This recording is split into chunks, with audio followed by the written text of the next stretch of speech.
Hello everyone, a very warm welcome to our informative video. In the previous video about wealth, you have seen that money affects social class in England, though it is not really as important as in the past. Apart from the fact that wealth as a factor has an influence on social class in England, there are more factors to talk about. In this video, you will be provided with information about the factor consumer behaviour, which also includes leisure time activity in England. Our guiding question is, how does social class affect consumer behaviour and leisure time activity in England, and vice versa, meaning how does consumer behaviour and leisure time activity affect social class in England? In order to answer our guiding questions, we need to focus on the terminology. The term consumer behavior is not only about expenditure on different goods. According to the Online Business Dictionary, the term consumer behavior is determined as a process by which individuals search for, select, purchase, use and dispose of goods and services in satisfaction of their needs and wants. This definition illustrates that the term consumer behavior consists of various aspects that should be considered to understand the relation between consumer behavior and social class. The phrase leisure time activity covers a huge number of different actions or movements, for example, playing video games or hiking. According to the Oxford Dictionary, leisure time activity is defined as the use of free time for enjoyment. This definition extends our perspective towards the upcoming examination, which deals with the classification of different consumer groups, in form of a survey conducted by the Department for Business, Innovation and Skills. Moreover, we are going to discuss the results of the interview and the survey and the link between leisure time activity and social class. The factor consumer behavior, which includes leisure time activity, might correlate with social class. Regarding consumer behavior, the Department for Business, Innovation and Skills, short BIS, carried out research in order to classify different groups of consumers, to gain a better understanding of people's attitudes, motivations and behaviors. Therefore, a segmentation was developed based on a quantitative survey of a representative sample of the England population. In total, 6,024 interviews were conducted with adults aged 16 above. The segmentation comprises 5 segments which we are going to compare to the 7-class model of the GBCS, meaning the Great British Class Survey. Our purpose is to examine whether the 7-class model can be integrated into the 5 segments of consumer patterns established by the BIS. First segment is called the constrained strugglers, which make up 17% of the interviewees. According to the BIS, they tend to have low qualification compared to the other segment members. Moreover, they are not confident in finding the best products and services and do not like shopping around or finding the best deals. In general, as stated by the BIS, constrained strugglers are seen as the least empowered segment, who may be constrained by their personal traits and attitudes, as well as their financial situation. This segment can be compared to the precariat of the 7-class model, as they tend to have low-income occupations. The precariats tend to shop the cheapest products due to their income. The second segment is called the consciously unengaged, which makes up to 15% of the interviewees. According to the BIS, they are older and financially comfortable in comparison to the constrained strugglers. Moreover, they are not enthusiastic about shopping around or getting good deals. Unlike the constrained strugglers, though, their lack of interest among this group is a conscious choice and not linked to any specific constraints. Regarding this information, this segment is closely related to the established middle class of the 7-class model. They tend to own a house and are doing financially well compared to the first segment. Third segment, consisting of 22% of the interviewees, is called the worried indecisives. The BIS study found out that members of this segment are slightly younger and more likely to be female. They engage with the market, but their confidence and indecisiveness may stop them from daily choices, for example, what to eat for lunch. This segment might be partly linked to the technical middle class, the new affluent workers, and the traditional working class of the 7-class model, as the boundaries of the three classes are blurry.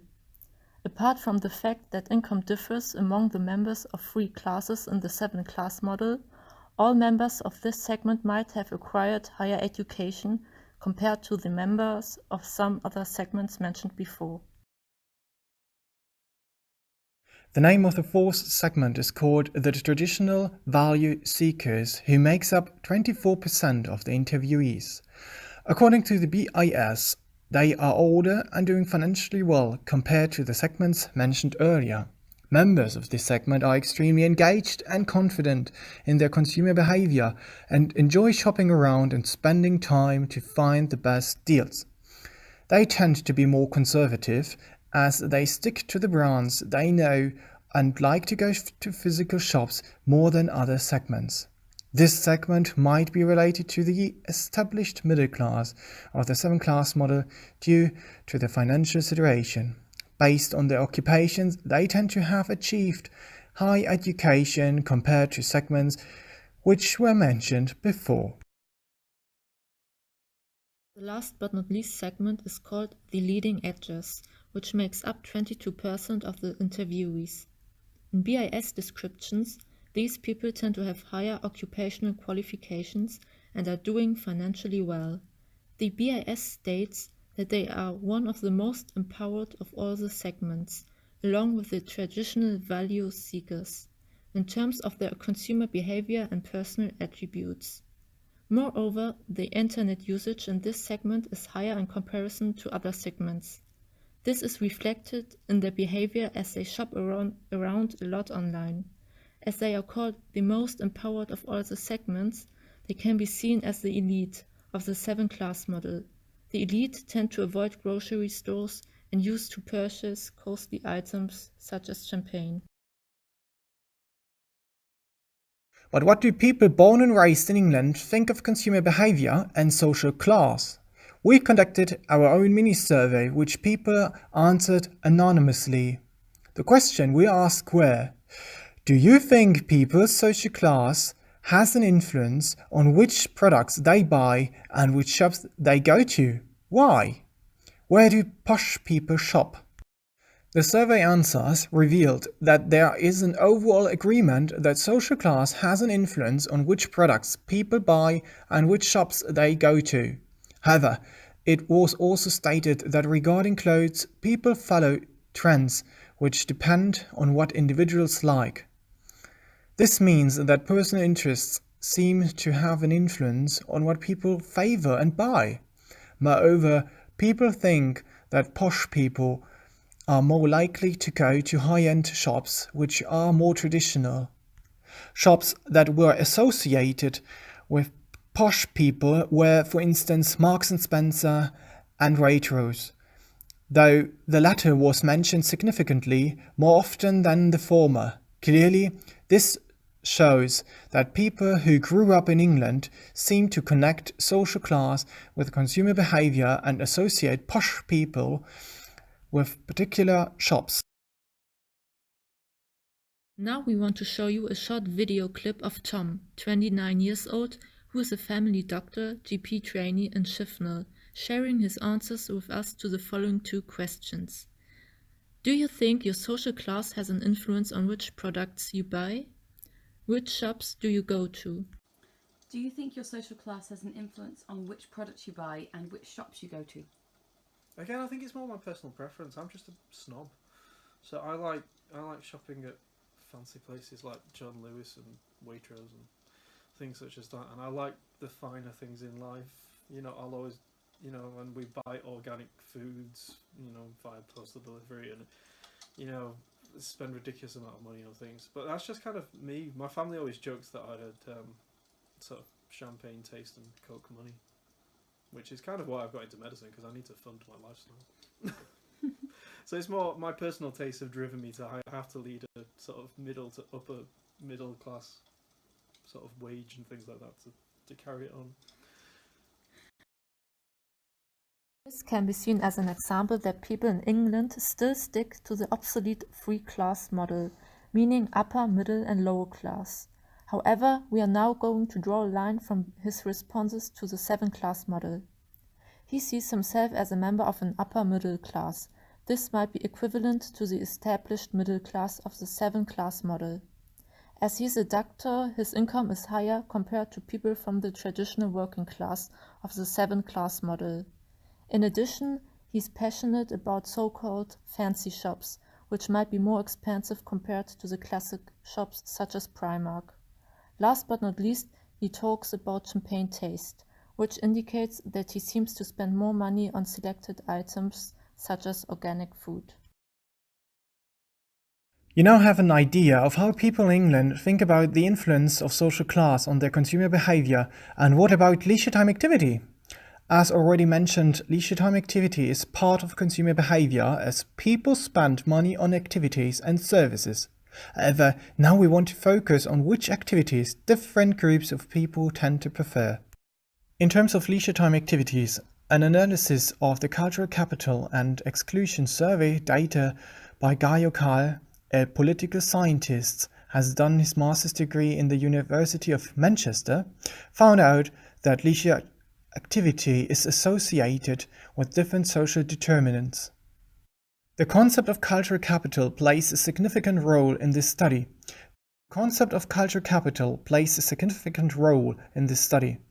Pierre Bourdieu, a French sociologist, introduced the term cultural capital and sees it as a habitus, a social tendency which is reflected in one's thoughts, acts and feelings.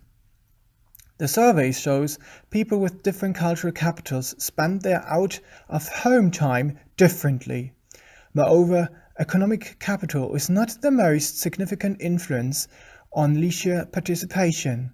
That means people's engagement in cultural activities does not only depend on costs. Instead, educational qualifications play a significant role. The higher the educational qualifications, the more people participate in legitimate activities, which are characterized by Guy O'Kyle, for example, going to art galleries and opera. In contrast to blue-collar workers, such as factory employees, white-collar workers, such as doctors, participate more in legitimate leisure time activities. This shows that costs are not the main reason for not participating in a particular activity, but rather other social determinants such as education. Furthermore, education as well as occupation seems to be linked, as we can usually extrapolate from our education to our occupation. Regarding consumer behavior, we saw that people with different consumer patterns have different educational qualifications and incomes. Similarly, education and occupation seem to be determinants for participation and leisure time activities. There are a number of factors, such as education and income, and, as we have seen here, their consumerist behavior and how they spend their leisure time, by which people can be classified into various groups. However, as the GBCS and the results the seven-class model shows, perhaps these groups or segments can now be considered as new social classes, providing a new explanation of the class situation in modern England. Thus, consumer behavior and leisure time activities are affected by social class, which in turn consists of various social factors.